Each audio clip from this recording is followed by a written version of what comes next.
ప్రజలకి డాక్టర్స్ అన్నా, ఈ హెల్త్ కేర్ సిస్టమ్ అన్నా ఇంత చులకనెందుకో నాకు అర్థం కావట్లేదు. ఇవాళైనా ఒక ఇన్సిడెంట్ చెప్తాను.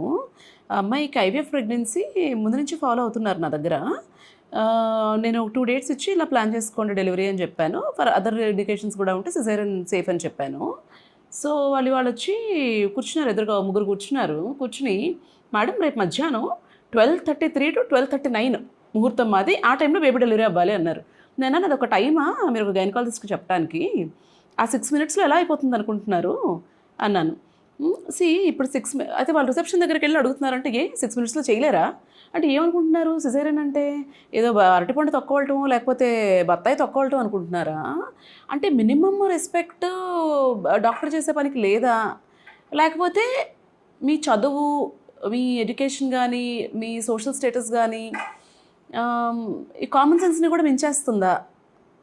లేకపోతే మీ మూఢనమ్మకాలు ఇవన్నీ మీ కామన్ సెన్స్‌ని కూడా బీట్ చేస్తున్నాయా అన్నది నాకు అర్థం కావట్లేదు. ఇప్పుడు సిజేరియన్ చేయాలంటే అనస్థీసియా డాక్టర్ గారు వెన్నులోకి మత్తివ్వాలి. స్పైనల్ అనస్థీసియా అంటాము. ఒక్కొక్కళ్ళకి ఈజీగా అయిపోతుంది. ఒక్కొక్కళ్ళకి కొంత టైం పడుతుంది అవ్వటానికి. అది వచ్చిన తర్వాత లెవెల్ చెక్ చేసుకోవాలి, పొజిషన్ పెట్టాలి, పెయింట్ చేయాలి, డ్రేప్ చేయాలి. ఇవన్నీ చేశాక బేబీ డెలివరీ చేయాలి.